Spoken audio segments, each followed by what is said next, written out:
Hi there, Cancerians. Thanks so much for tuning in. I'm Astrogirl, and we're looking at March 20 through March 26. And you've had major planetary play in your 10th house of career and reputation. And this week it continues with the arrival of the Sun. Now, of course, the Sun is the center of the universe.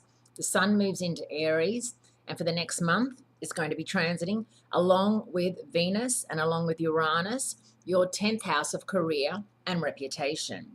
Mercury's there through the end of this month, the planet of communication.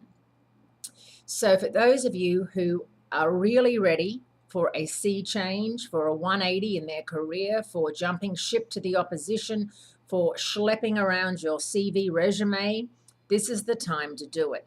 Understand that with Venus out of phase, this is a time when close relationships may not be working for you the way you want. So if you're especially close to your boss or a co-worker and you're feeling guilty about jumping ship or resigning or looking for other work, this could definitely hinder your progress. So you have to take the guilt and the worry of being found out of the equation by doing everything you can to not get found out, by not printing out resumes, in the copier at work where other people can see it, or, asking for documents that could have a telltale trail. And also, sometimes, Cancerians, you've got to look after number one. Sometimes it's better for you to be happy and other people to be upset or pissed off than vice versa. You have to look after yourself, especially if you're providing for a family, providing for yourself. Whether you're single or you've got 8 kids, everyone needs to feel as if they're being fulfilled in their work and being paid their due.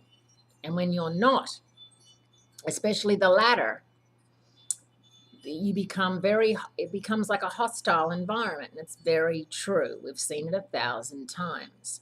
So if a bigger, better deal comes along, investigate.